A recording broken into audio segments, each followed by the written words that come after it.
카드를 연체하게 되면 독촉 전화라든지 독촉 문자, 그리고 우편물도 받을 수 있고요. 뭐 심지어 뭐 추심원이 집으로 이제 찾아올 수도 있죠. 카드 회사가 이제 독촉을 할 때 이게 순서가 있는 건 아니에요. 뭐 동시다발적으로 하는데 여기서는 좀 구분을 좀 해봤습니다.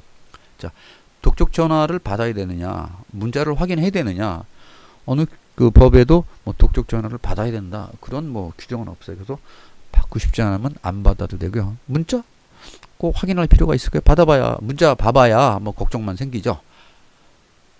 그리고 이제 그 오후 9시부터 다음날 오전 8시까지는 독촉이 금지된다는 거 꼭 기억하시고요.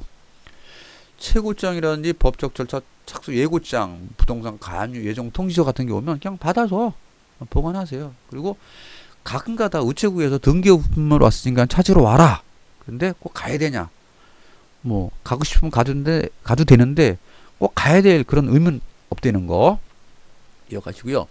추심원이 집으로 방문을 하는데 휴일 공휴일에도 이제 방문할 수가 있어요. 그런데 중요한 건 뭐냐면 그냥 찾아오면 안 되고 미리 사전에 통지를 하고 협의를 해야 돼요. 그냥 밀고 들어오면 이게 불법적인 추심이 돼가지고 금융감독원에 신고하시면 됩니다. 직장 방문 충분히 할 수가 있죠. 정당한 권리 행사가 되고. 자, 우리가 이제 기한이익 상실 통지가 있는데, 그러면 기한이익 상실이 뭐냐면 예를 들어 가지고 12월 13일 날 카드 결제 대금을 갚아야 되는데 못 갚았어요. 그리고 1월 13일 날도 갚아야 되는데 못 갚았어요. 그러면 두 번을 못 갚았잖아요. 그러면 신용카드 약관상에 두 번을 미납하게 되면은 기한이익 상실이 돼서 일시에 이제 변제하라거든요. 이 통지가, 기한이익 통지는 뭐냐면 일시에 변제하라는 그런 통지예요. 그래서 기한이익 상실 통지가 오면 일시에 변제해내는구나 라고 기억하시면 되고요. 가압류, 채무자 부동산에서 임차 보증금이 있으면 가압류할 수 있다는 거. 채무 불이행자, 그러니까 신용카드를 90일 이상 연체를 하게 되면 채무 불이행자로 등재가 됩니다. 법 규정이고요. 이때부터는 신용카드 발급은 물론 휴대폰이라든지 모든 할부 구입이 불가능하고요. 취업 시 필요한 보증보험 증권 발급, 그 다음에 은행이나 보험에서 약관 대출도 안 된다는 거.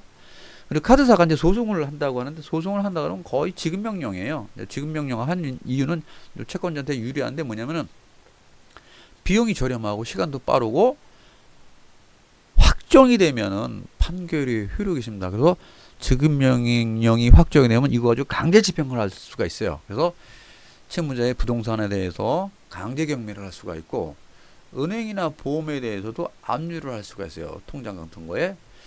우리가 좀 주의해야 할 거는 뭐 새마을금고라든지 신용 같은 경우는 압류를 잘 안 한다, 뭐 못 한다, 그런 얘기가 있는데, 채권자는 모든 금융기관에 대해서 압류가 가능한데 실익이 없어 안 하는 거예요. 안 하는 거지 못 하는 거 아니라는 거 기억하시고요. 급여 185만 원 이하는 압류가 안 됩니다. 그래서 185만 원을 초과하는 부분에 대해서만 압류가 된다는 거. 자, 그리고 유체동산 압류가 이제 질문 제일 많이 들어오는 게 유체동산 압류인데, 부모님이랑 같이 사는데 TV는 아버지가 샀고 세탁기는 내 동생이 샀다. 그런 압류가 안 되는 거 아니냐. 그런데 점유권 개념이 있어가지고 압류가 된다는 거 꼭 기억하시고, 지금까지는 카드 연체 후 일어날 수 있는 일에 대해서 대충 이제 흐름에 대해서 좀 알아봤습니다. 카드 연체를 하거나 연체 우려가 있다면 신용회복위원회 홈페이지에 신속채무조정이라든지 프리워크아웃, 그리고 개인 워크아웃 제도가 있다는 것을 꼭 알아보시고요. 법원에서 운영하는 개인회생 제도, 개인 파산 제도에 대해서도 꼭 알아보시기 바랍니다. 지금까지 카드 연체가 되면 어떤 일이 닥칠지에 대해서 알아봤고요. 신용회복위원회 신속채무조정, 프리워크아웃, 개인 워크아웃이 있다는 거, 그리고 법원의 개인회생과 개인 파산 제도가 있다는 것을 꼭 참고하시기 바랍니다.